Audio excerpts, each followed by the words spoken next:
Aka, hazinem dershanesi balılar çöçekleri yollaptı. He, bana ben geldim, umak sınlım.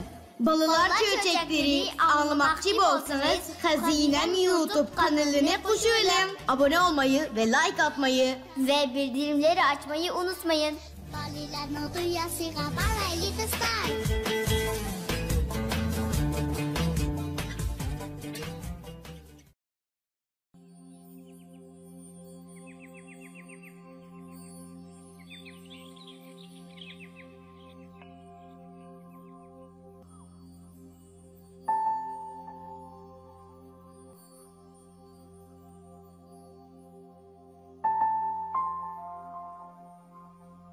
Umak kızam neyim buldum? Ben bugün tumşuqlarını şumşaytip salp yep kapsam o balam. Ana sizge desem men bugün yolgan gep qip qaldım. Senin nemi toğırsıda yalgan gep qip qaqalıqını sormay, lekin özüңнің yalgan gep qaqalıqın üçün muşinchilik azaplanğalıqının özünü yetip başıdı o balam. Bu gepini anlap sana bunu hikayeni etipeyim kep kaldı. Anlap bakam sen Umak kızım. Buludu onu.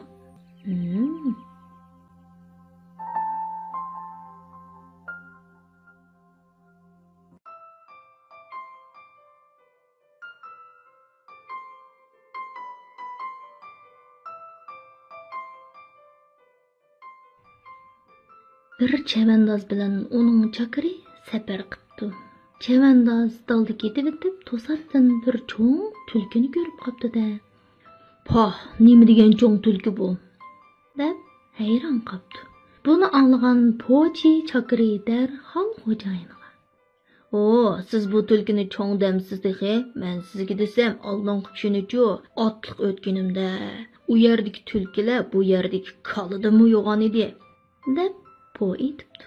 Bunu anlagan çevendaz külüp gitip rasma eğer o yerde usta könçü boğan boz tazı çıraylık cübe ötüşünü çıkküzüp giyekemiz dep koyuptu. Ular yol meňipdi, mangandymy, mol meňipdi. Toxtamay paransılıp meňipdi.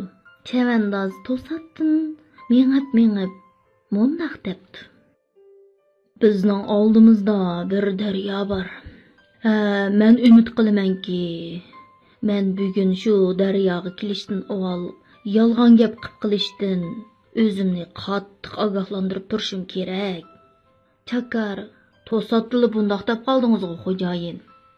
Dep taajjablanıp sorapdy. Çünki u daryoda biz çoqum şu daryodan ötmesek bolmaydy.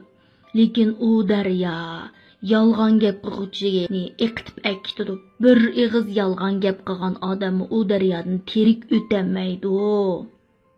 Depdi. Bu geplerni anlagan Çakar hayran bolgan alda. Hojaýyn, qaýsy daryony deýsiz? Dep sorapdy. Bu naýt iştik akydigan bir daryo. Biz çoqum bu daryodan ötüşimiz gerek. Yalgan gep qıgalla bu daryodan sak ötümen dep ham xiyal qılmasın. Daryo şu zamat onu jutip ketidi emasmi? Depdi çevendazmy hem. Bunu anlagan Çakar qattiq qorquşqa başlapdy. Ular maňa bir çagda bir erik boýuga kelip qapdy. Hojaýyn, siz degen daryo muşumu? Dep sorapdy Çakar. Yoq, depdi çevendaz. O daryoga yanada xili maňamaz. Hojaýyn, men mundaqly sorap qoýdum. Yana şunu dep qoýgum kelyapdy. Boýman degen elik tülki ämeliýetde eşekçilikmi ýok idi? Depdi. Men senden o tülkinin kançılık çoğunluğunu sorganım yok. Men ondaq işlağı zat kızıqmayman. Depdi çevendaz yolunu ravan qıpdy. Ular yana aldıga qarap meňipdi. Birden mangandan kin östan boýuga kep qapdy. Hojaýyn, siz degen daryo muşumu? Dep sorapdy Çakar. Hojaýyn şundaq degeniçe Çakarnyň köziga qarapdy. Sen nim dep yana soraýsan? Bunu soruşumdaki sebep dep izahlapdy Çakar. Boyman degan iliq tulki amaliyotda mo'saychilikli bor edi. Yo'q, men nadi bu daryoni dedim, debdi chavandoz. U tulki mayli cho'ng bo'lsin yoki kichik bo'lsin, mening nima aloqam deysan? Yo'limizga ravon bo'layli, debdi chavandoz. Ular birdan mengibla yana bir o'stan bo'yiga kelib qopdi. Xo'jayin, siz degan daryo mushugu deyman, deb so'rabdi Chakar. Yo'q, bumi emas, debdi chavandoz. Xo'jayin, buni boya men degan iliqi tulkining sababi bilan so'rab boqqan. Rost gap qilay, tulki amaliyotda bizning bu yerdagi qo'ychilikli keladi, debdi Chakar. U tulkining cho'ng kichikligi bilan nima korim? Uning men bilan hech qanday munosabati yo'q. Bo'ldi, debdi xo'jayin. Ular yana oldiga qarab mengayveribdi. Ular tush mezgilida keng ham tiz oqadigan bir daryoning bo'yiga kelibdi. O, xo'jayin, farzimcha siz degan daryo jazman o'sha bo'lsa kerak, shundoqmi? Debdi Chakar jiddiy holda. To'g'ri, dal mushu daryo, debdi xo'jayin. Chakar shu an po'kanda qizirib ketibdi. Xo'jayin, o'zimning yolg'onchiligimni sizning oldingizda iqror qilsam, men hayotim bilan sizga qasam qilay. Men degan iliq tulki amaliyoti bugun ikkimiz ko'rgan iliq tulkidan kichik edi, debdi Chakar nayt xijil bo'lgan holda. Buni olgan chavandoz mundoq debdi. Amsi menmi sana desam, men degan bu daryomi odatdagi har qanday daryodan alayda farqlanmaydigan bir odatdagi daryo, deb kulib ketibdi.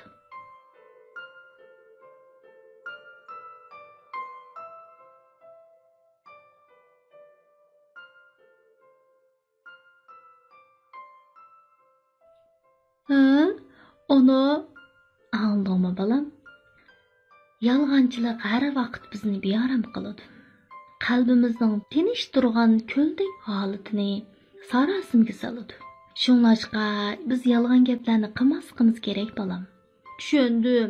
Demisimi shundoqkan ona, men bugun bir kun ko'nglim yerim bo'ldi. Sening nima to'g'risida yolg'on so'zlaganligingni so'ramayman balam, lekin mush yolg'onchilikdan o'zingning beorom bo'lib, hamda yolg'onchilikning unchalik odamni rohatlantirmaydiganligini ham rost gapning qanchalik rohatligini his qilganligingning o'zila bo'ldi balam. Aldamchilik, yolg'onchilik hamon aqlli kishilar tarafidan ichilib tashlanadi umoq balam. Shunga har vaqt rost gapni o'zimizga hamroh qilaylik. Tushundim ona. Bo'ladi balam. Amsa uxlag'in. Ma'qul.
Beşiktaş oynayımız filmle dostlar. Aka hazinem dershanesi balılar çocukları yollaptı. He, bana ben geldim. Umak singlim. Balalar çöçekleri anlamakçı bolsanız Hazinem YouTube kanalına qo'shiling. Abone olmayı ve like atmayı Ve bildirimleri açmayı unutmayın. Balilarni duyasıga balayli dostlar.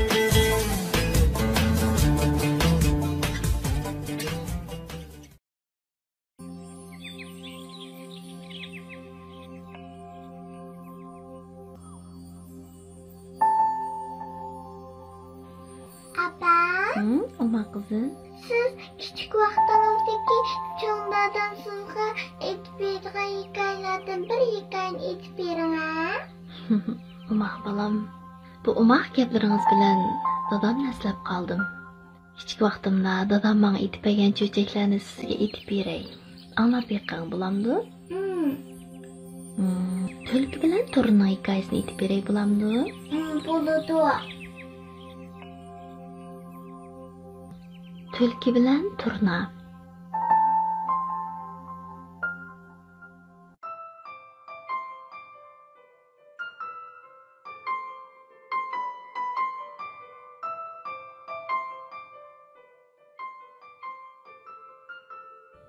Tulki bilan turna inoq do'stlardan ekan. Bir kuni tulka turnini uyga mehmonga taklif qilibdi. U yo'g'on bir qozon o'mach etibdi. Turna kelgandan keyin o'machni yo'g'on bir leganga usib ketdi. Turna bir ikki qitim ishkashgan, tulka shaloplab o'machni o'zila pak sug'itibdi. Tulkining bundoq shaxsiyatchi ochko'z ekanligini ko'rgan turna, "Hap, hay, adibangni bir-birimiz" deb o'ylabdi. Atsi turna tulki yaxshi ko'radigan to'g'ri go'shi pishirib, tulkini mehmonga taklif qilibdi. Tulka, rahmat turna do'stim, mening to'g'ri go'shiga amroqligimni qandoq bilib qolgansan deyman. Men cho'qimda vaqtida boraman debdi-da. To'g'ri go'shi yeyishga amroq tulka xo'shalliqida o'zini yo'qotib qo'yg'ili tasliq qapti. U dal vaqtida turnining uyiga berib, dasturxonda tayyor bo'lib o'ltiribdi. Biroq turna to'g'ri go'shini tulkining to'mishqa patmaydigan, bo'yni ham inchga, ham uzun bir ko'mzakka silib ichqibdi. "Ha, tulki birodar, tortinmay marhamat qiling. Marhamat" debdi turna takalluf bilan. O'zi bo'lsa uzun tumushqini ko'mzakka tiqib, go'shtni rosa ishtaha bilan yegili turibdi. Bu go'shtlar bek o'xshabdi. Eling tulki birodar.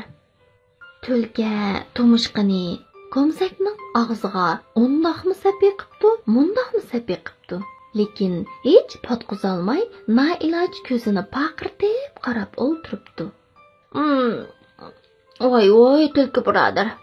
Tog' go'shini yaxshi ko'rmamsiz deyman. Nima undoq yemay o'ltirsiz? Yaxshi ko'raman.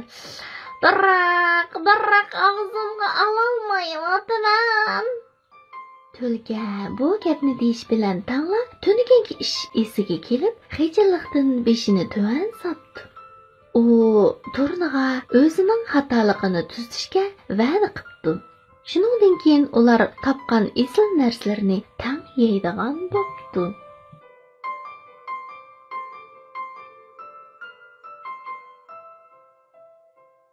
Omaq bola? Bu hikoyadan biz nimani his qildik, omaq qizim?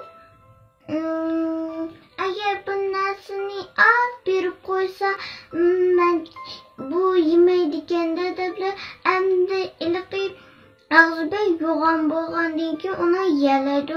Og'ziga kichik bo'lgandan keyin yemaydi. Uningda og'ziga kichik bo'lgandan kichik narsaga patadi. Og'ziga yo'g'on. Ha, buningda har kimga qanday muomala tutsak o'zimizga shunday qaytib keladiganligi bililgan. Başqalarga siz qancha bag'irganlik qilsangiz, qancha bersangiz, o'zingizga ham shuncha qaytib keladi ekan, shundaqmi? Shunda. Yana anglagingiz bormi? Endi uxlamdik. Yana anglayman. Yana anglamsiz? Amsa, yana birini aytib beray. Jondodingizning hikoyalaridan yana birsi ketdi. Amsa, o'ma qizim, ko'zingizni yumib anglang bilamdi?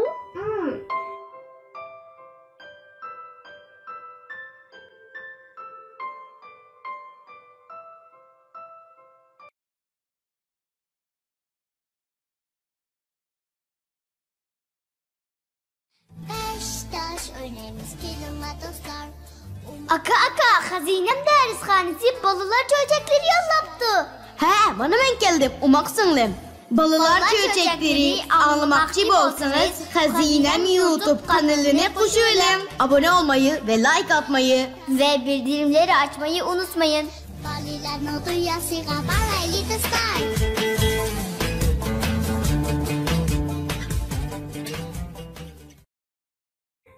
Chashqan abdi.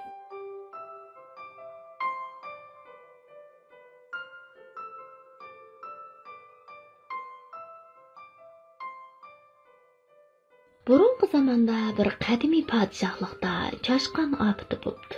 Cho'ng kichik ko'chalarning hammasini Chashqan qoplab ketibdi. Hatto podshohning podshohlik tojini qo'ydigan uygimi Chashqan kiribdi. Chashqan yo'qitish uchun podshoh butkul mamlakatga kimiki podshohlikdagi chashqanlarni pak yo'qita olsa, shuningga g'azinadagi boylig'imning yarmini beraman deb farmon chiqaribdi. Podshohning farmonini anglagan ikki o'g'il bola uyga yugurib berib bu ahvolni momasiga aytibdi. Mama, o podshoh mushundoq deb farmon chiqadi. To'g'ri, mama. Darhol amal izlang, mama. Omaq navrilarim oldirim angla. Buningmi amali tepilib qolar. O'ylamagan yerdan momasi rostilla amal tepib chiqibdi. U bir hikmatli kanayni navrisiga berib, bu sehriy kuchga ega kanay. Uni malikaga bersanglar, malika uni toza kuchab chalsa, chashqanlar qo'rqib qochib ketadi. Debdi momay. Balalar o'rtaga kelib kanayni malikaga beribdi. Biroq u kanayni og'ziga opirib, kuchab po'labdigan hech ovoz chiqmabdi. Podshoh qiziga: "Qizim, yanami kuchab po'lang. Men eshitmani olay olmadim" debdi. Shuning bilan malika texmi kuchab po'labdi. Uningdan yanala hech ovoz chiqmabdi. Biroq kishilarga anglanmagan ovoz chashqanlarga anglanibdi. U yoq-bu yoqqa chepishib yurgan chashqanlar birdilla to'xtab qolibdi. Ondan hammasi tangla o'rda darvoza tarafga qarab qochibdi. Ko'chalardagi chashqanlarmi bu qo'rqinchli ovozni anglab, o'rda tarafdan yugurishib kelgan chashqanlar bilan birga bu podshohlikning tavasidan chiqib ketibdi. Bir damdala butkul podshohlikning ichida birmi chashqan qolmabdi. Shuning bilan heliqi ikki bola podshohning va'dasi bo'yicha xazinadagi boylikning yarmiga ega bo'libdi.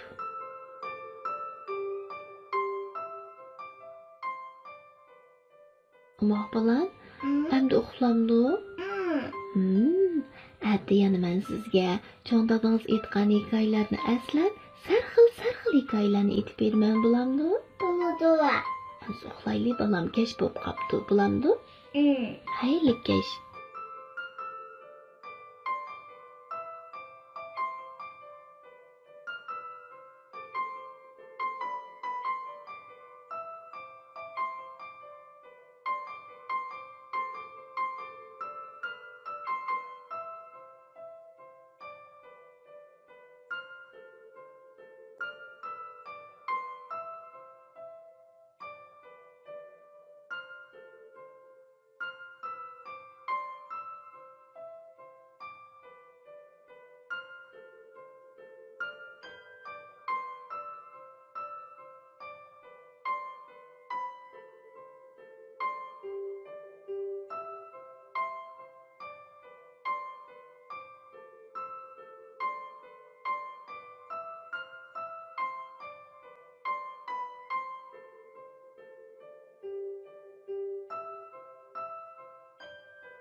taş oynayımız kelime dostlar.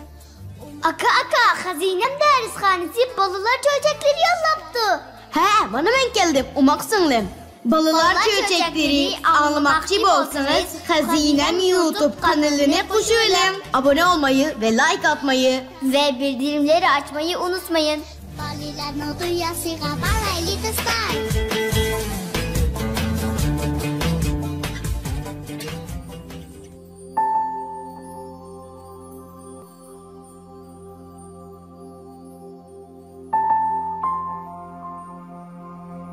Apa?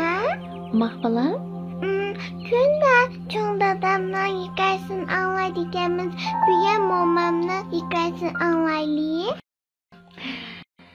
momağızın hikayesini anlağız kep kaldı mı? Bunu da omakzın. Emsi bügen momağızın hikayelerden birini etip verey bulamdı. Emsi etip anlağı omak bulam. Tağarga kaçılangan çaşkan.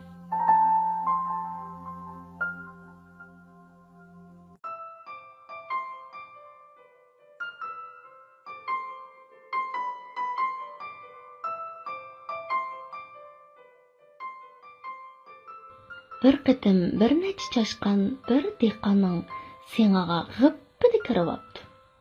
Chi, evdiga chiqashliq bu. Chi, mush yerda makon tutaylik. Bu bir neçe çaşkan shirildab yurib, bug'doy dovisining yenidagi tomning buling'idan to'shib olapti. Chashqanlar intayin xushal bo'lishib ketibdi. Bu yerda ochliq shuncha ko'p, ham bexatar, ham atlik, uyan-buyan qatirab ozuqliq izlashning ajidi yo'q edi.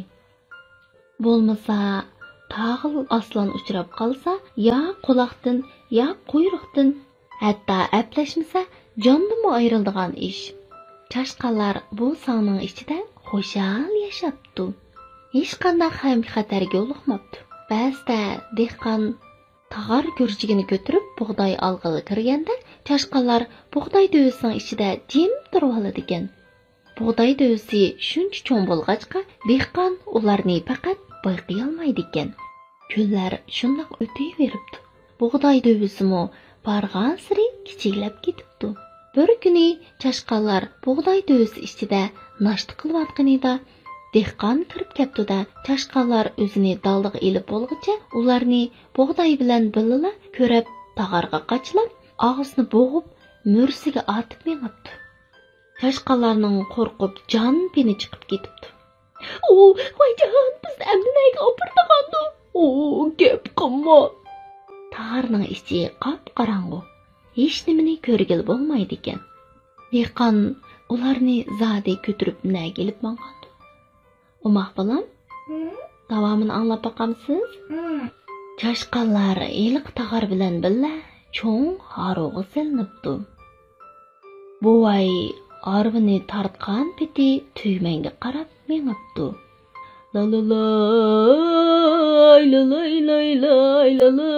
Lalay. Qıqjo! Buvay shundoq deb naqshda olg'ach tuymanga gap qapti. Arva tugmanga yetib kelguncha qorong'i tushay deb qapti. Tugmanchi bug'doyni baliqxonaga ochqib qo'yib uyquga tushibdi. Toza tatib uxlayotganida mushukning tuyuqsiz miyovlagan ovozi uni uyg'otib etibdi. Tugmanchi ko'zini ochib qarasa, o'zining tag'il aslini eshitgan. U karvatning oldida o'ltirib, xo'jayiniga qarab miyovlayotgan ekan. Ondan tirnoqlari bilan baliqxona tarafni ko'rsatib, yana uning qarab miyovlabdi. Tugmanchi olomon kiyimini kiyib, karvatdan tushib baliqxonaga yuguribdi. U baliqxonaga chiqibla cho'chib ketibdi. Bug'doy qachlangan tahar midirlayotgandek. Miyav. Onun ichida chaqam jin bor. Debdi tag'il aslan va qo'rqqan holda xo'jayinning kayniga mekibdi. Qo'rqma. Onun jin yoki emasligini hozirla bilamiz. Sen midirlamay turgan men miltiqnay kerak. Chashqanlar buni anglab jon-pini chiqibdi. Endi tugishadigan bo'ldik deb tag'arning ichida texmi lag'ildab titrabdi. Umaq bilan Tugmanchi bu chashqanlarni o'ltirib ketami? Menimcha o'ldirmaydi u. Әмсі yana davomini anlab baqayli bo'lamdi. Tugmanchi chiqib ketgandan keyin chashqanlarni texmo qattiq qo'rqinch besib titrab ketibdi. Shuning bilan bug'doy qachilangan tag'armu borgan siri qattiq midirlig'ili turibdi. Tag'il aslan uning ichidagi jin chiqadigan bo'ldi deb qo'rqib badar tikib etibdi. Sirtning tinchib qolganligini bayqagan chashqanlar darhol tag'arni teshib usib chiqibdi. Ular amdila o'zini daldiga ilib turishiga tugmanchi miltiqini ko'tarib kirib ketdi. Pang pang. Ishtipoy o'qdan keyin tag'ar midirlamabdi. Tugmanchi shuning bilan xotirjam bo'lib uxlag'ili kirib ketibdi.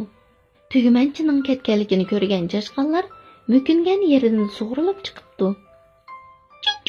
Bu yer pek ansiz ekan, bir amal qilib qochib ketsak bo'lg'idek. Ular o'zicha chora amal o'ylayotganida birdilla o'zlari turgan bu yerda xalta o'ntirganligini ko'rib qopdi. Voy, bu yerdagi oshliq dehqonning sing'idikidan mujiq ekan. Chashqanlar intayin xushal bo'lib ketibdi. Ular bu yerda tush ko'lab uzoqcha turish qaroriga keldi. Ta hozirgacha u chashqanlar shu tugmanda turayotgan bo'lsa kerak. U tugmandan texi chashqanlar ayrilmabdi.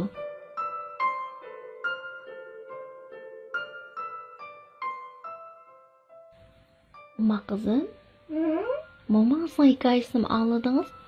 Uyqungiz kelgandek turdi tatliq bilan. Aram alamdi? Ko'zingizni yumib uxlang bilan. Atiyan davomli sizga cho'chak etib berman bo'lamdi? Bo'ladi. Xayrli kech.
Aka, hazinem dershanesi balılar çocukları yollaptı. He, bana ben geldim. Umak singlim.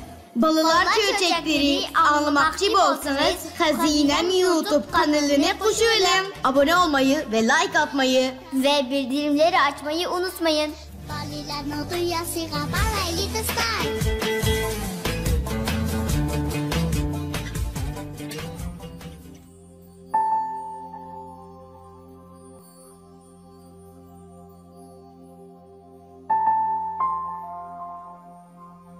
Anne, Uma hala?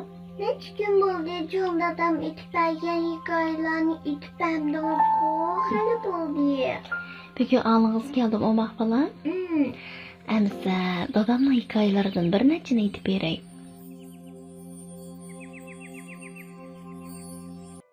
Dehqon ve onun oğulları.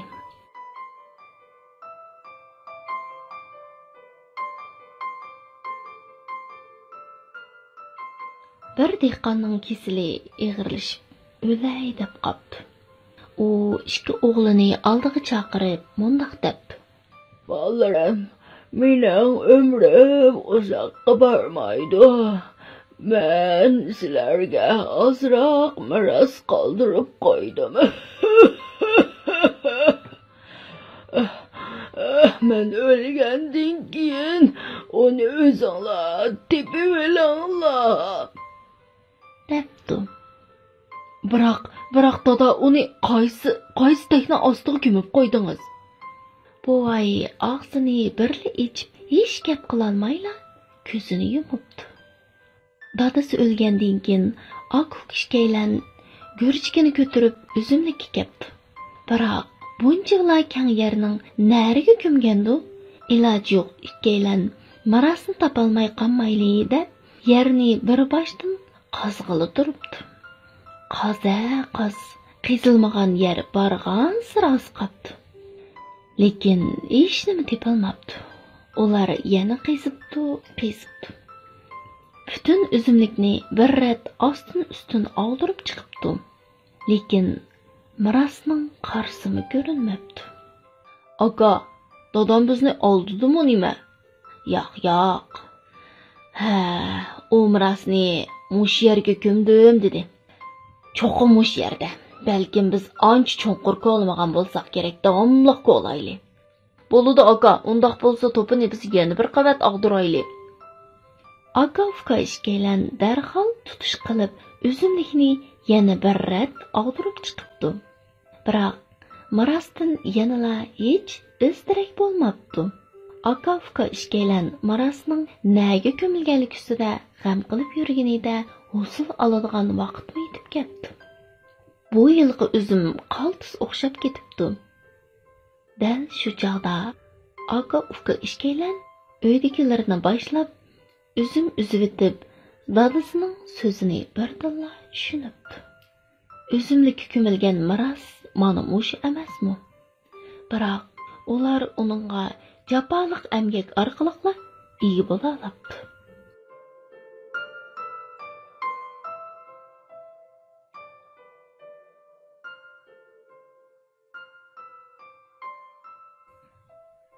Dadamning bu hikoyasidan siz nimalarni his qildingiz, umoqlar? Shu vaqtda dadam mendan shunday savol so'rgan. Balam, bu hikoyadan anglab, nimani bilib olding? Men bundoq deb javob bergandim, o'ma qizim. Ha, dada, bizga muallimimiz bundoq deb o'rgatgan. Baxting keladi nadi, jafoliq ishlagan yerdan. To'g'ri dedingiz, o'moq balam. Baxt guli dal jafoliq ishlagan peshonangizga ta'rdan keladi. Mehray qizim? To'g'ri deydi. Cho'ng dadingiz bizga qoldirgan mush hikoyadan biz shuni his qilib oldik balam. Faqat jafoga chidab terishqandila, hamon bir kuni uning g'alabidan ko'ngil bo'ladi.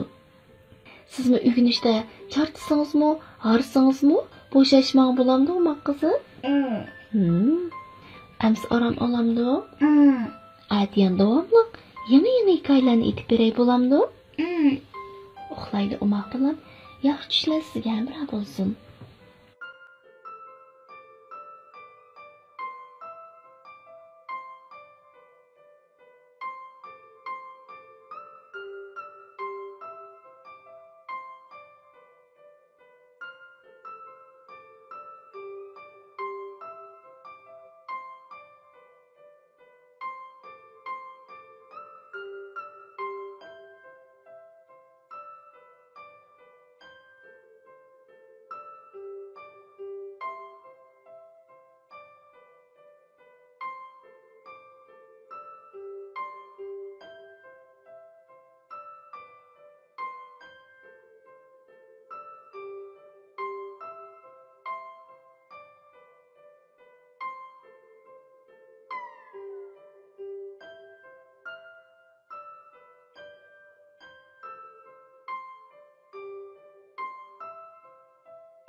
Aka, hazinem dershanesi balılar çöçekleri yollaptı. He, bana ben geldim. Umak singlim. Balılar çöçekleri anlamakçı bolsanız Hazinem YouTube kanalına koşuyorum. Abone olmayı ve like atmayı Ve bildirimleri açmayı unutmayın.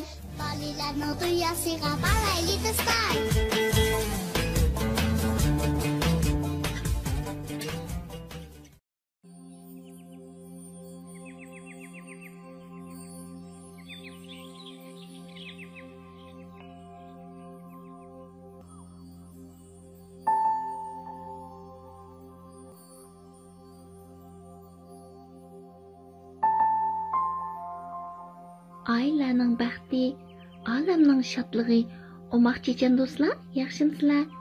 Bugün həm sizlər ən yaxşı gördüğün çöçəklərdən burunның burnusda namlıq çöçəkdir. Aqıllı qız degan bir hekayəni əp gəldi. Omaq dostlarning yoqtirib anglashini umid qilamiz.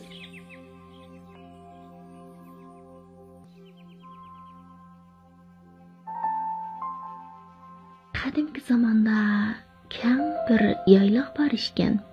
Onunda qo'y, kala, töge, taylaq, bug'umaral qatorliq hayvonlar o'tlaydi ekan.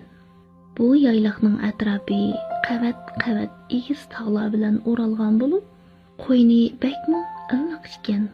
Bahor va yozli bo'ladi ekan, qish bo'lmaydi ekan. Havosi tanga rohat, suzuk suvlari asal tamlik ekan. Bulbullari nava aylab, qalg'ashlari sho'x usul o'ynaydi ekan. Bu go'zal yaylaqda Qasim ismli bir buvay bar ekan. Buvay duttar chelishga usta bo'lib, uni ozdabdixi sunoyg'imi til kirgizib etadi ekan. El yurt ichida obro'yi jo'n bo'lib, gapi gap, so'zi so'z ekan. Buvay lekin doim ichida mundoq deb o'ylaydi ekan. Yeshim 77. Yolg'iz ham kichik birli qizim bor. Hey, agar mening bir o'g'lim bo'lgan bo'lsa, o'g'il bola degan otning o'ng qanoti qirg'anni bir yo'lanchak, jonning royidi. Men hozirgi holimdan bezorman, beshimga kunsiz qandoq qilaman? Sarılıb o'ylab qoladi ekan. Nurg'un yillar o'tibdi, lekin Qasim buvayning bu o'ylaganlari yanada amalga oshmay, o'g'il farzandlik bo'lolmabdi. Buvay shundoq yig'lab turib, kasal bo'lib yetib qolibdi. Hali kundan kunga eg'irlashib, nafaslari bo'g'ilishga boshlabdi. U oxiri bu dunyodan umidini uzibdi. Onun yalnız kızı Gülsüm her günü saherde o'rnidan turib, uy ishlarini qiladi ekan, qo'y qo'zlarni boqadi ekan. Gülsüm qiz bo'lgan bilan nayt chechan, qo'li gul ekan, harakatlari xuddi chaqmoqdek tez ekan. Bu qiz buvay uchun kuch-quvvat ekan. Buvayning kesli eg'irlashib, sakratga tushib qoldi. Dadasining bu holini ko'rgan Gülsüm qiz ko'z yoshlarini to'kib, dadasining atrofida parvona bo'pti. Nech tog'davallarning nerisida dangliq bir tebib bor deganni anglab, uning tutgan dorilarning shunchalik shifoliqligini bilibdi.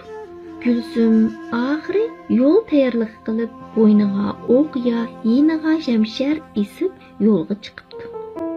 El uyquga yotgan chog'da qiz bir davonga yamishibdi. Bu davonda nurg'un bo'ri bor ekan. Gülsüm qizni ko'rgan och bo'rilar uvlashga boshlabdi. Barg'an sir yiqillab Gülsüm qizga xirs qilishga boshlabdi. Lekin qiz qancha tamtirmasdan o'q yadin bo'rilarga o'q uzibdi. Har bir o'q ya bir bo'riga tegibdi. Atrof bo'ri o'ligiga to'lishga boshlabdi.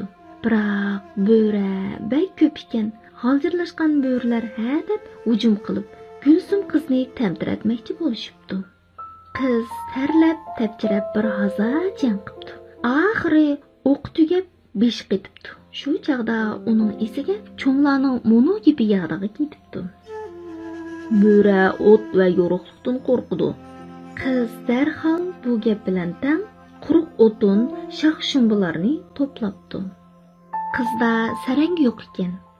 U darhol bir jup toshni elib, ko'ynakning yengidan kichikkina yirtib, toshning orasiga elib turib, ikki toshni bir-biriga surkabdi. Toshdan o't paydo bo'lib, latiga tutishibdi. Qiz xushal bo'lib, o'tni o'tinlarga tutashtiribdi. Bo'rlar yolqinliq o'tdan qo'rqib badari qochibdi.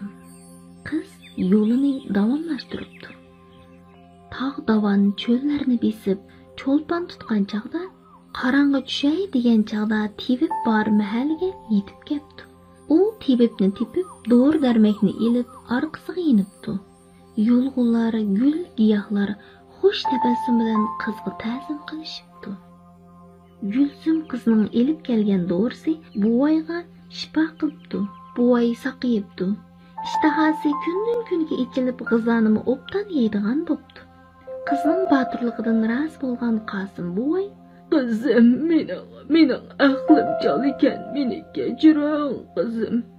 Men o'g'lim yo'q deb zorinib yuribdiman. Hey, endi mening ko'nglim to'q bo'ldi. Men bilmabdiman balag'am qiz bolami bol ekan." deb Gulsumdan kechirim so'rab bag'riga besibdi. Gulsum qizining bu qaysarligi yayloqdagi cho'nglarga yarabdi. Eldan elga tarabdi. Shundan beri bu yayloqda yirtqich yo'llamaydigan bo'ldi. El xotirjam, boyashab turmush kechirib, yishini yashab, ishini ashlab o'tishibdi.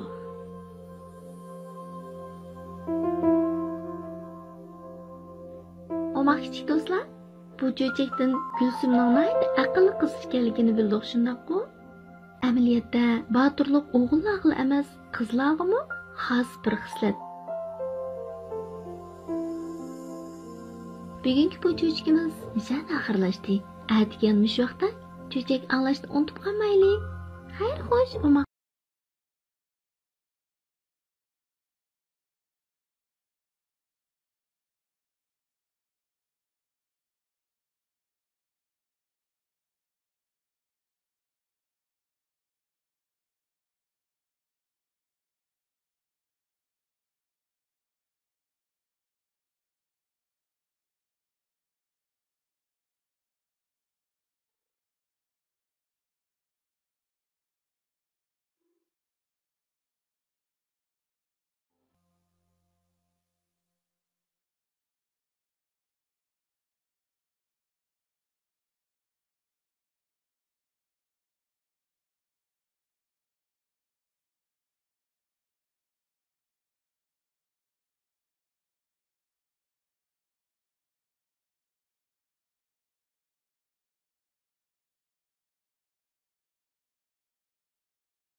Beşiktaş oynayımız kilimle dostlar.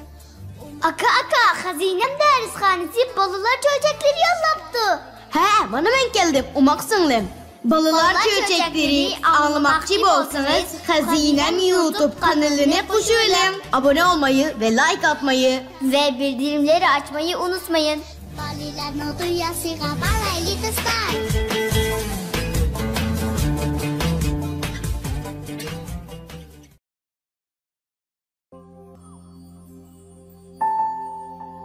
saharda ko'tarilayotgan quyosh kabi, kecha osmonda parlayotgan yulduz kabi umoq kichik do'stlar, hozirgi vaqtinglar xayrli bo'lsin. Umoq kichik do'stlar, bugun sizlar uchun qaysi cho'chak qo'yiladigandir? Har kim qilsa o'ziga qilar. Kichik do'stlar, amsa diqqatinglar, navbatdagi cho'chkimizda bo'lsin.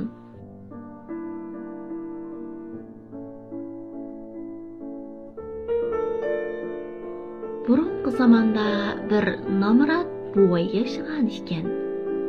U yil bo'yi ishlasimi, oxirida ara ko'rashni qo'ltiqlab qoldi ekan. Yerdan chiqqan hamma husuli yer ijarasi va podshohlik olvon yasoqlar bilan tugaydi ekan. Bichara dehqon bütün dard almini har kim qilsa o'ziga qilar degan bir jumla so'zga mujassamlab, kelar yillik dehqonchilik fasligacha mahalla aralab tilamchilik qiladi ekan. Buvay kunlarning birida tilamchilik qilib bir shaharga kelib qopdi. Bu shahar nihoyatda cho'ng, odami ko'p, bozori bakmi obod ekan. Dehqon shaharni aralab, ishik kirib, yeydigan narsa berishni aytib to'labdi. Bergan sadaqani ilib, har kim qilsa o'ziga qilar deginicha ketib qoldi. Sadaqa berguvchilar buvayning bu so'ziga hayron bo'lishib, orqasidan qarab qolaveribdi. Bir kuni buvay shaharning texmi obod bir ko'chasiga keldi. Ajoyib haybatlik bir cho'ng imoratga ko'zi tushib, uning qarg'inicha dam qetib turib qoldi. Bir hazodan keyin yenidan o'tib ketayotgan bir yo'lovchidan so'rabdi. "Taqsir, bu kimning saroyi? Bu podshoh urdusi?" deb javob beribdi yo'lovchi. Gapni anlagan buvayning kun olg'ili qo'ymagan boylar ustidan podshohga arz qilg'usi ketdi-da, o'dilla o'rda darvozasiga keldi. Ammo navkarlar uni ichkariga kirgizmabdi. Buvay "Marhamat qilib, xon oliylariga mening kelganligimni xabar qilib qo'ysanglar, mening arzim bor" deb yolvoribdi. Navkarlar unimabdi.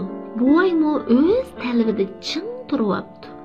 Oxiri buvaydan qutulg'ili bo'lmaydiganligiga ko'zi yetgan navkarlar o'rdaga kirib ma'lum qilishga majbur bo'ldi va qaytib chiqib, "Xon oliylariga kirsin" deydi. Buvay xurjunni mo'rsiga atib o'rdaga kiribdi. O'rdadagi hashamatli jahozlarga oltin taxtda o'ltirgan podshoh va uning atrofida har xil to'n sarplarga o'rnib o'ltirgan saroy amaldorlarga savut kiyib qilich esib olgan lashkarlarga qarab hayronlikda gangirab podshohga ta'zim qilib tiz cho'kishni unutib qoldi. Buni ko'rgan podshoh darg'azab bo'lib, "Kimsan?" deb baqiribdi. Buvay "Men bir xayrchi" deyishigila podshoh xizmatkoriga "Bong, abjiq" deb buyuribdi. Xizmatkor kirib ketib, bir patmusdan non va parcha-purat pullarni olib chiqib beribdi.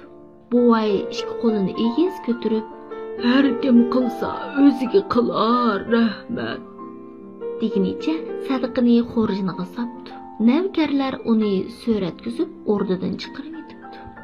Buvay atsi yana o'rda oldiga keldi. Lekin o'rdaga kirishni talab qilmay, faqat odati bo'yicha har kim qilsa o'ziga qilar deginicha ashyoda turaveribdi.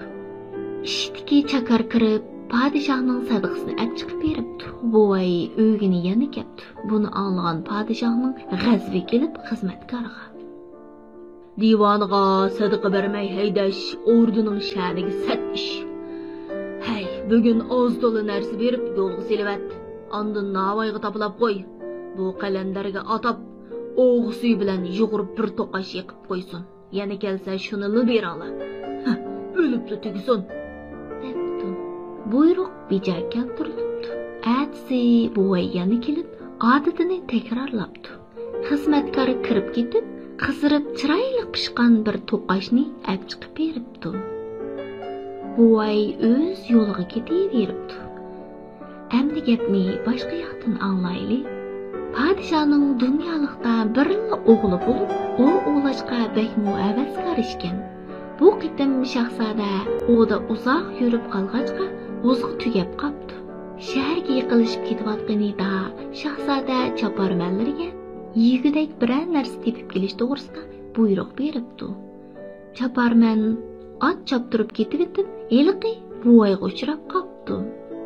Ham "Hey buvay, sening uying nadirek? Bizga ozroq yeydigan narsa lozim. Shahzodamizning qo'rsig'i ichib ketdi" debdi. Buvay darro'la "Bo'ladi taqsir, meningda bir oz non bor. Agar nazarlarga yoqsa, men shuni beray" debdi. Bu gapni anlagan choparman buvayning xurjinini oqtirib, eliqi butun to'qashni qopqidagi suvni ilib shahzodaning qishig'i beribdi. Qo'sqi ichib ketgan shahzodaning ko'zlari paqirab ketibdi-da, to'g'ashdek qizirib pishgan to'qashni ishtay bilan yeb, qachidagi suvni sumiribdi.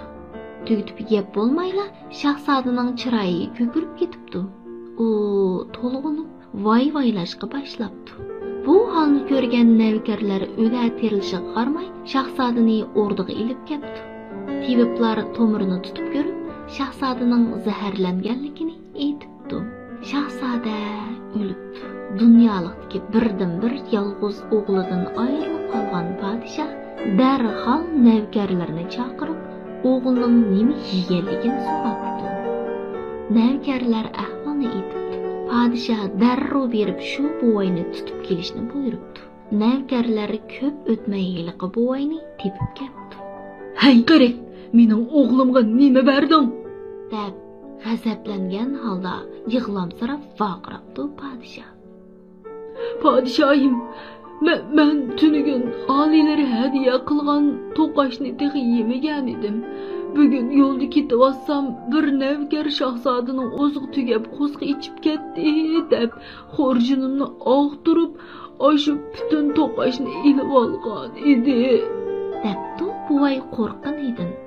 Podshoh deb o'zini yerga tashlab, o'zini tutolmay o'kirib yig'lab ketibdi. "Har kim qilsa o'ziga qilar degan rost chiqdi. Mening o'g'lim" hasratlanib yig'lab ketibdi. Ham beshini changallab, qandoq qilarman degunicha o'ltirib qolibdi.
Aka, hazinem dershanesi balalar çocukları yollaptı. He, bana ben geldim. Umaksınlım.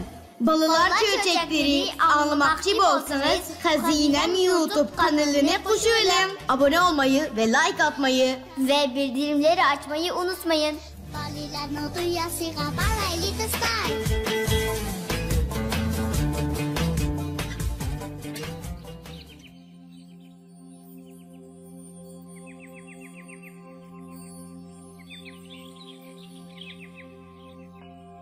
Müngüzlük eşek.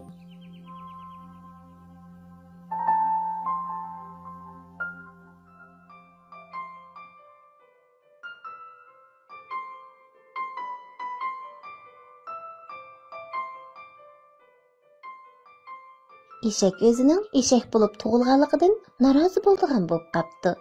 "Ey, nemişqimi eşek bo'lib qolgandiman? Mening mengizim yo'qkan.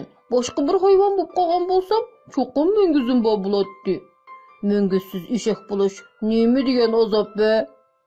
Eşek uyan o'ylab, oxiri birasining mengizini so'ramoqchi bo'lib, qo'yuq o'rmonlar orasiga kirib ketibdi. U o'rmonlar orasida bug'i bilan uchrashibdi. Eşek bug'ining har tarafga shoxlab ketgan hayvatlik mengizni ko'rib, mengizga bo'lgan havasi texim eshibdi. Yaxşımsa hürmetlik buğ dostum. Yaxşımsan Eshakboy, bizning mahallaga oyoq besib qopdiq-ku. Nima maqsadda kelgan? Eshak bug'uning müngiziga havas bilan qarab etib, mundaq debdi. Müngüzüm yo'q her yerda.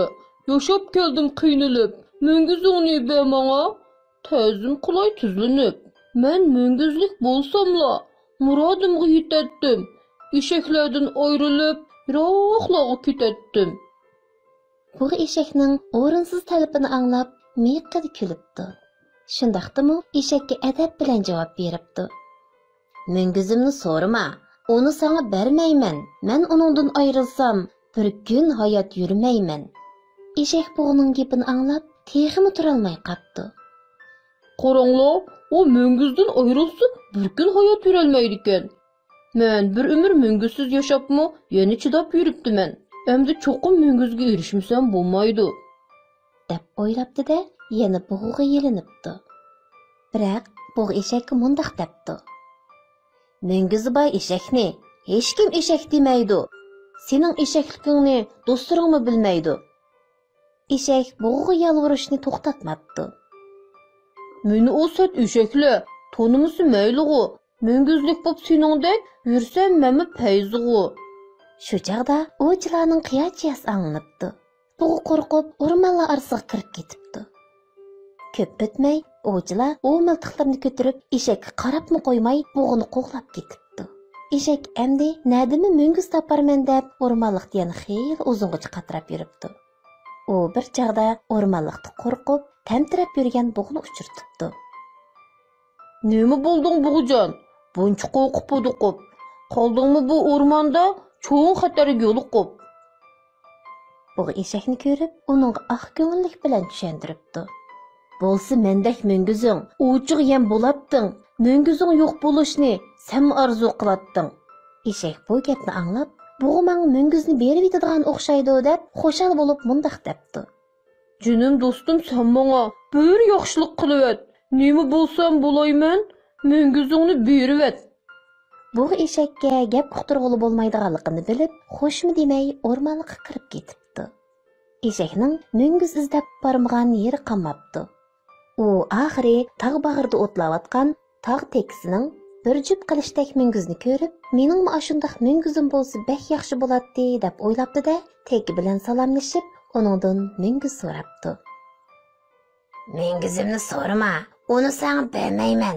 Müngüzümden ayrılsam bir gün hayat yürmeymen. Eshak tog' tekisiningmi bug'iga o'xshash javob berayotganligidan hayron bo'lib turganda, bir-biri tuyuqsiz tog' tekisi bilan eshak hujum qildi. Tog' tekisi hangviqib turib qolgan eshakka varqirabdi. Keynimga o'tib ol. Tog' tekisi xiris qilib kelayotgan bo'riga qilishdek müngüzlari bilan qarishtirib, o'zini va eshakni qo'g'dab qapti. Bo'ri tekining müngüzlaridan qo'rqib, satovlab qo'yib ketib qapti. Tog' tekisi mag'rurlangan holda eshakka mundaq debdi. Müngüzümning rolini endi ondan bildingmi? Garib bo'lmasa müngüzüm aman qolmas jinimma. Eshak qanday qilarni bilmay, müngüz izlab yana ko'p yerlarga beribdi. Bökkan arqar qo'shqarlarning oldiga müngüz so'rab borgan bo'lsa-mu, hech kim müngüzni bermabdi. Oxiri eshakning yilinib yalvurishlariga ichi og'rib qolgan kala uningga müngüzni berib turibdi. Kalaning müngüziga ega bo'lgan eshak hayojonini bosolmay ko'ranglab ketibdi. U oldiga kelganni usib, keyniga kelganni tepibdi. Hatto o'zining bolasi va juftini usibdi. Shuning bilan boshqa eshaklar uni org'a olmaydigan, uning bilan birga turmaydigan bo'libdi. U boshda müngüziga ishinib, do'stlariga yo'g'onchilik qilib yurgan bo'lsa-mu, keyin do'stlaridan ag'rinibdi. Sizlar meni nemish qorong'uq olmaysizlar? Biz endi sana aralashmaymiz. Sen hazır eshakmi emas, kalimi emas, g'alati bir maxluqqa aylanib qolding. Qo'y payling, mijozingni o'zgarib ketdi. Biz eshaklarda azaldan müngüz bo'lgan emas. Shung endi seni eshak deyolmaymiz. debdi. Eshaklarning oqsoqli uning qo'pollik bilan. Endi eshak tanho yashashga majbur bo'ldi. Uni eshaklarmi, kalalarmi org'a olmabdi. Kunlarning o'tishi bilan müngüz uning uchun eg'ir yuk bo'lib qolg'ashqa, u müngüzni kalaga berib etib, yana eshaklar orasiga inib ketdi. Shundan keyin boshqa eshaklarmi uning bilan inoq o'tadigan bo'ldi. eshakmi munguzlik bo'lib yashashni hargiz orzu qilmaydigan bo'pti.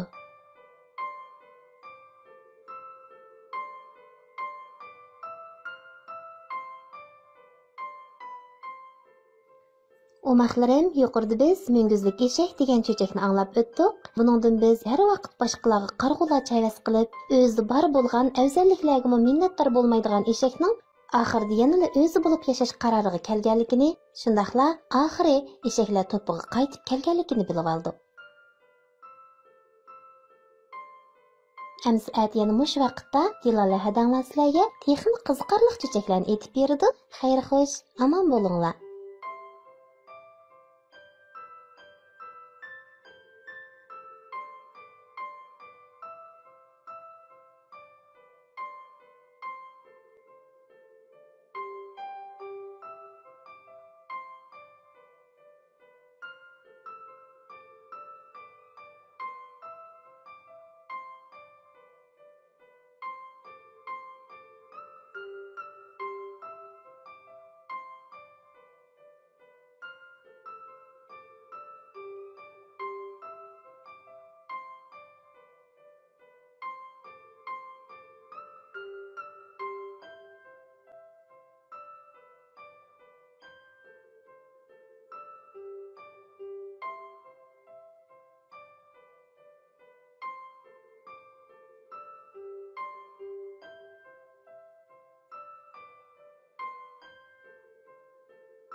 Beşiktaş oynayımız kelime dostlar.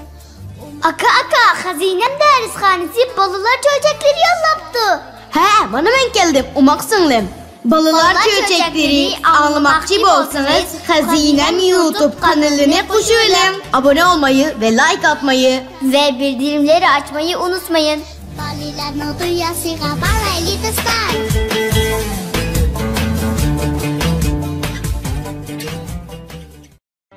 Kichik do'stlar, kelishinglar xayrli bo'lsin. Bugun men sizlarga Chintumur Botur degan cho'chakni aytib beraman. Qadimgi zamonda Ili iqlimida cho'ng bir podshoh o'tgan ekan. U podshohning ikki xotini bo'lsa-mu, ammo farzand yuzi ko'rmagan ekan. Shunga uning ko'ngli bearam ekan. U xafalikni besish maqsadida har doim shikarga chiqib tomosha qilishni yaxshi ko'radi ekan. Oy kunlar o'tib, podshohning kichik xotini homildor bo'libdi. Buni anglagan podshoh shikarga texim amroq bo'lib ketibdi. Bir kuni podshoh vazirlari bilan shikarga chiqib ketganda, kichik xotini bir o'g'il tug'ibdi. Biroq podshohning cho'ng xotini ichtorlik qilib, bolani ko'lga tashlab etib, o'rniga itning kuchugini akilib qo'yibdi. Podshoh shikarda yenib kelganda, cho'ng xotini oldiga chiqib: "Podshohim, kichik xotinlari kuchuk tug'di" deb xabar qildi. Darg'azab bo'lgan podshoh kichik xotinni o'ldirmoqchi bo'libdi. Shu chaqda cho'ng xotini hilgarlik bilan: "O'ldirmisizlar podshohim, bu navbat men bir qo'shiq qinini tilib olay" deb yolg'irgan bo'libdi. Shuning bilan podshoh kichik xotinni bir qitimga omon qoldiribdi. Oradan yana bir qancha vaqt o'tibdi. Podshohning kichik xotini yana homildor bo'libdi. Podshoh yana burungi odati bo'yicha shikarga chiqib ketgan ekan. Bu qitim kichik xotini qiz tug'ibdi. Cho'ng xotini buni ko'lga tashlab etib, o'rniga mushuk bolasini akilib qo'yibdi. Podshoh shikardan qaytib kelganda, cho'ng xotini podshohning oldiga mushuk bolasini ko'tarib chiqib: "Podshohim, bu qitim kichik xotinlari mushuk tug'di. Yurt ichida yuzimizni yer qilavatdi" deb yolg'ondan yig'lab, o'rnini beshiga kiyibdi. Açıqlanğan padişah kichik xotiniga ig'ir jazo berishni buyuribdi. Endi gapni balalarning ahvolidan anglaylik. Cho'ng xotini ko'lga tashlavatgan yiliqi balalarni bir iyiq suvdan chiqib, jangalga elib ketib beqibdi. Balalar o'sib cho'ng bo'pti. Aqliga kelganda ular bir-biriga ot qo'yishyapti. O'g'ilning eti Chintumur, qizning eti Maqtumsula bo'pti. Bu balalar sahraning sap havosida sog'lom, kuchli hamda chiroyli bo'lib o'sibdi. Keyinchi ular iyiqdan ayrilib, jangalning bir chetiga uy yasab, shu uyda yashashga boshlabdi. Chintumur Botur kichik chig'idila o'q qilishni o'rgangachga, turli jon-jonivorlarni tutadigan ajoyib Botur yigitga aylanibdi. U har qitim o'g'i chiqqanda 7 kun ovlaydi ekan. Misran qilichi belidan, olg'ir burkiti qo'lidan, arg'amoq eti ostidan, kapka kuchigi yenidan ayrilmaydi ekan. Kunlarning birida Chintumur Botur o'g'i chiqib ketib etib, singlisi Maqtumsulaga mundoq debdi: "So'nglim Maqtumsula, men ovdan qaytib kelguncha o'ygisiga chiqma, o'tni o'chirma, suvni ko'chirma, to'xuni tog'dima, mushukni pashdima, o't o'chib qolsa, tutun chiqqan yoqqa o't so'rab ketib qolma, jumu." Shu gaplardan keyin Chintumur Botur misran qilchini esib, arg'amoq etiga minib, kapkap kuchugini agashtirib, olg'ir burkitini qo'liga qo'ndirib, o'g'i mengibdi. Aradan 1-2 kun o'tgandan keyin Maqtumsula yolg'izlikda zerikib, o'ziga chiqib beshini tarab o'tiribdi.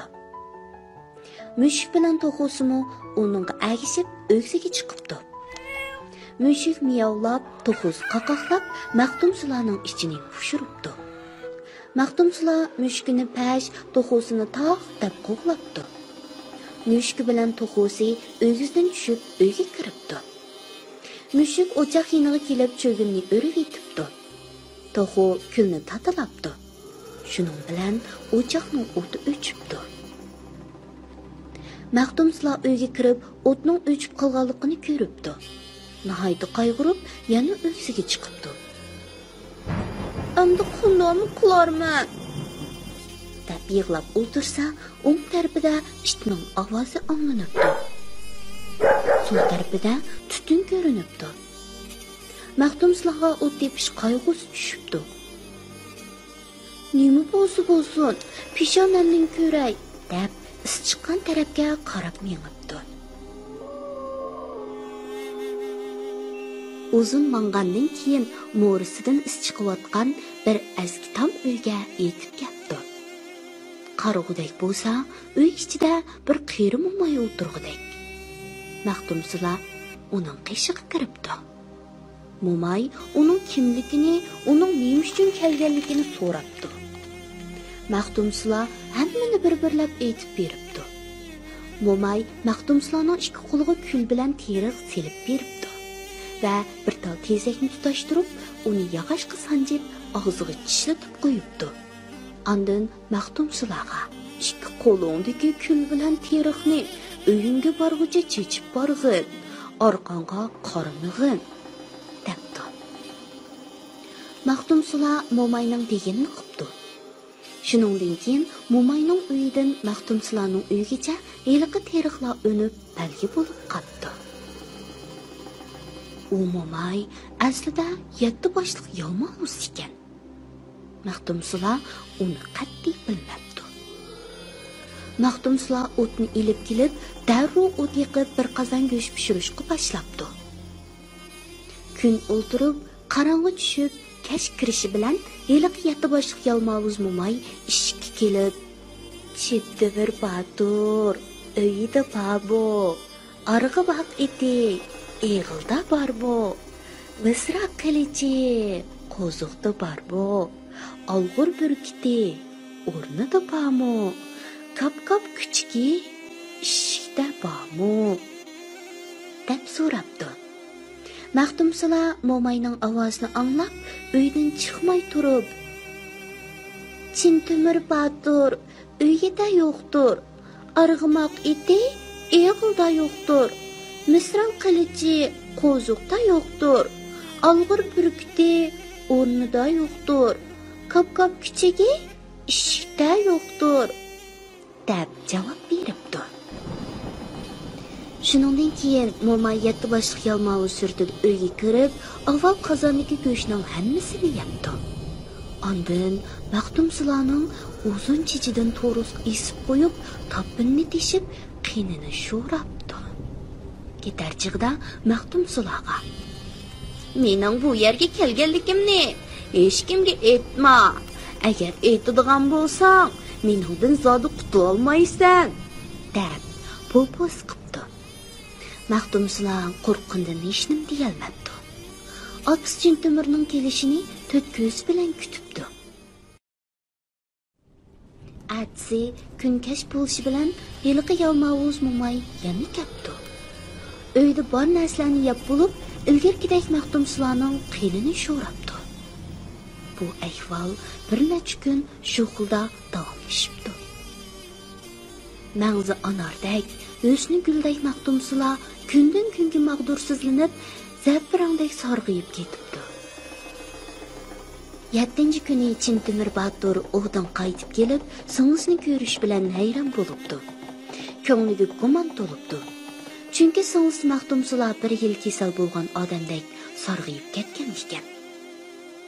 "Ey Maxtumsula, 7 kunning ichida shuncha o'ruqlab, sarg'ayib holingdan ketibsan. Nim bo'lding singlim? Kimdan sana azor yetdi?"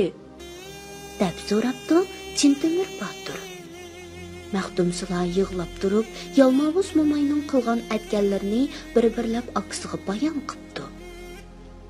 Buni anglagan Chintimir Batur nihoyat g'azablanib: "Agar men shu 7 boshliq yalmog'izni o'ltirmasam, Chintimir Batur bo'lmay ketay", deb qasam ichibdi va Maxtumsulaga qarab: "Ey singlim, mening kelganimni hech kishi bilmasin. Men ishining kayniga o'ri qo'lab mo'kib yotaman. Agar yalmog'iz kelib meni so'rasa, Kündükidek kelmedi deb javob bergin.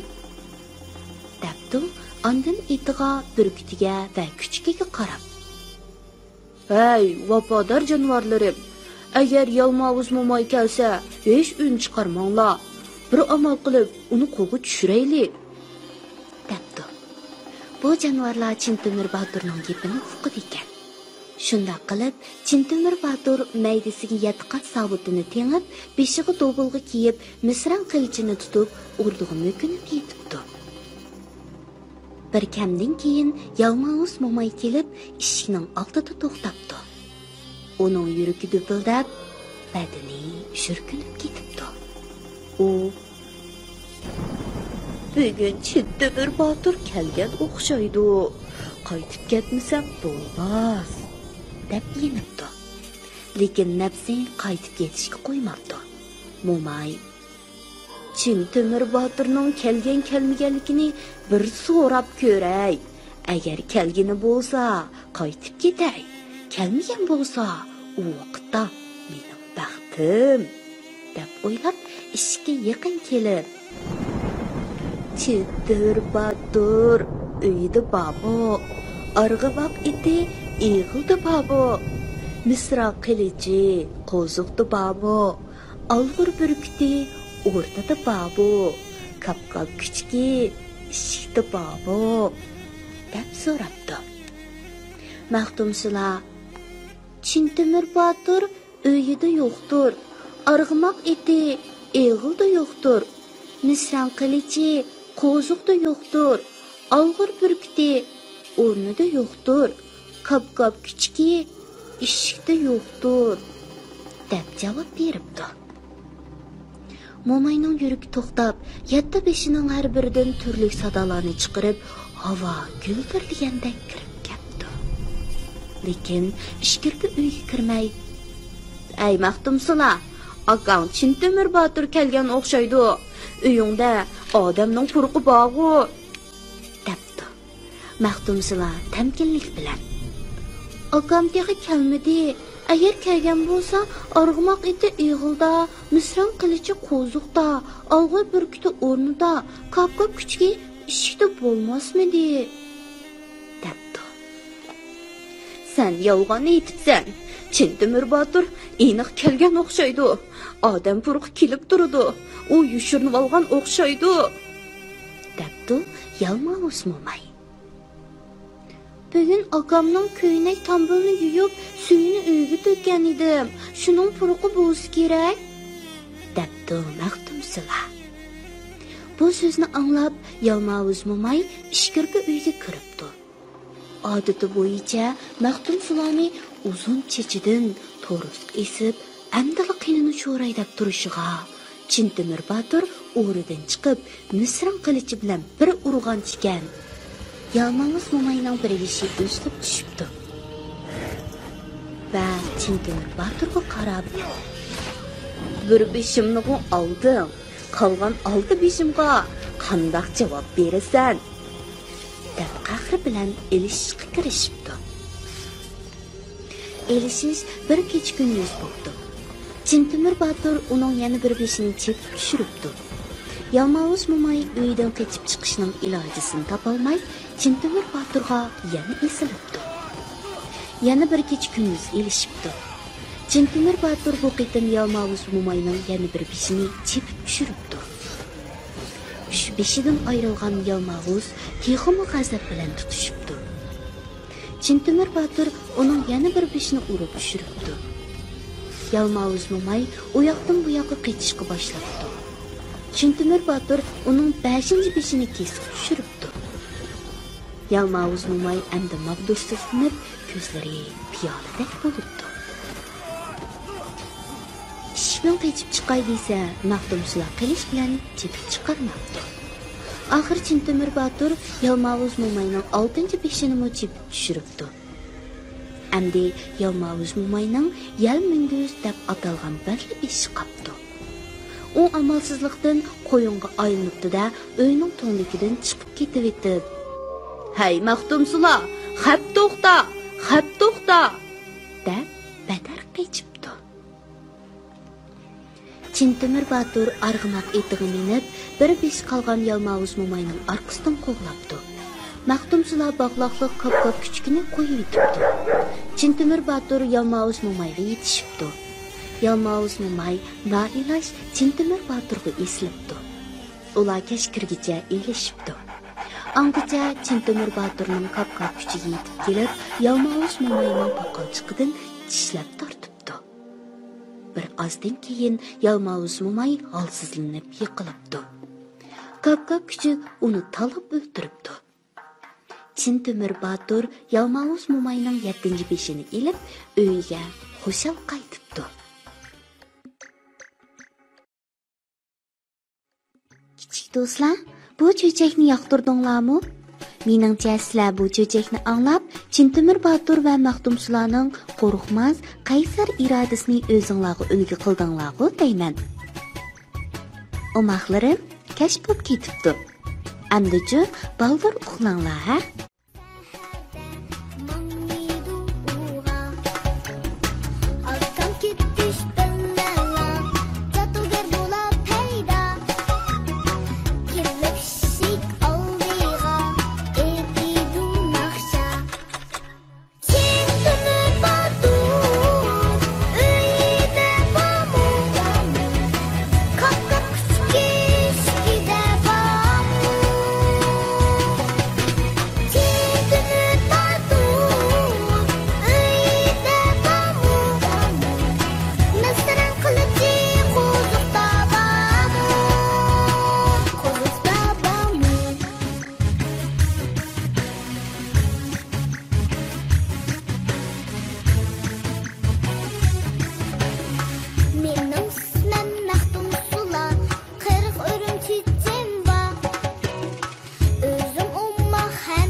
Aka, hazinem dershanesi balalar çocukları yollaptı. He, bana ben geldim. Umaksınlım.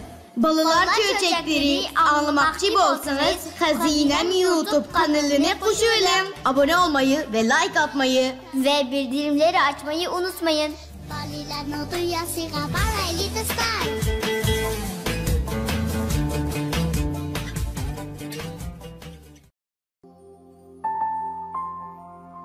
Cho'chak xomar kichik do'stlar, yaxshimisizlar? Burunning Burniston nomli cho'chaklardan bugun sizlarga yana bir cho'chakni olib keldik. Yoqtirib anglashinglarni umid qilamiz.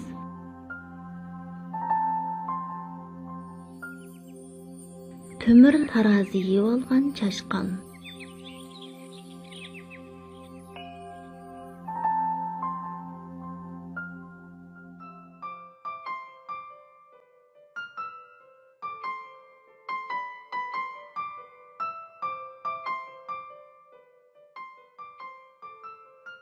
Burunqi zamonda bir savdogarning o'g'li bir yerga kelib o'ltiraqlashib qopti.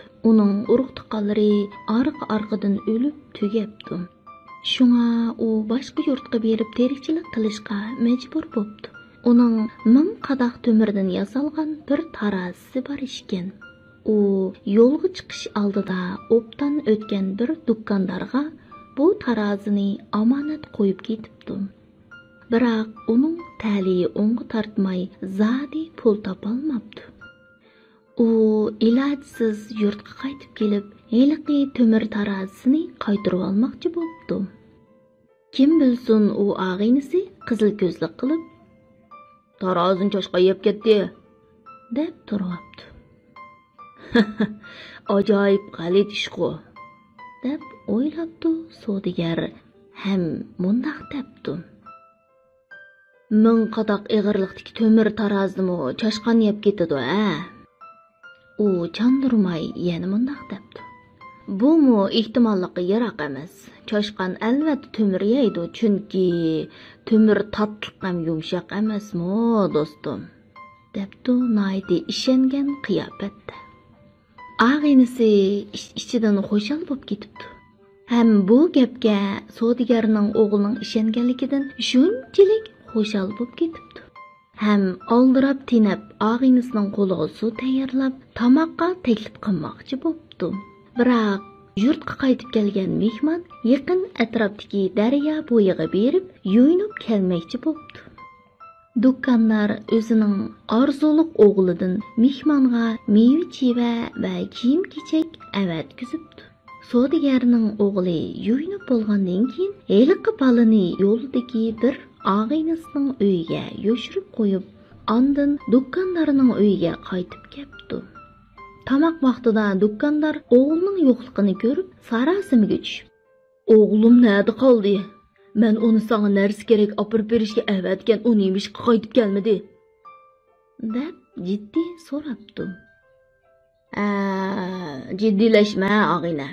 Uni qarchiga uchirib chiqib ketdi" deb javob beribdi savdogarning o'g'li.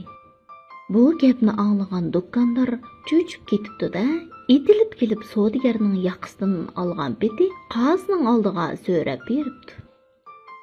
"Qutqizinglar qozi, bu odam o'g'limni bir yerga tiqib qo'yibdi" deb g'azab bilan savdogarning o'g'liga baqiribdi. "Bu nima ish? Tez et" deb so'rabdi qozi savdogarning o'g'lidan. "Qozi begim, uni qarchiga olib chiqib ketdi" deb javob beribdi. Nayt tamkinlik bilan savdogarning o'g'li kulib turibdi. Qarchiga balani qandoq olib chiqib ketalaydi, rostingni?" debdi qozi g'azab bilan baqirib. "Bu ajablangudek ish emas, qozi begim. Bu apandimning uyidagi cho'chqonlar 1000 qadoq ig'irliqdagi bir to'mir tarozini yeb ketgan yerda qarchiga nemishqa bir balani ekitolmaydi" debdi savdogarning o'g'li nayti tamkinlik bilan. Qozi ishning tahdini uqqandan keyin har ikkili tarafga to'mir tarozi bilan balani o'z egasiga qaytarib berishga buyuribdi. "Unda qozonga bundoq jumush" degan maqol tamsil shuningdan qopdi.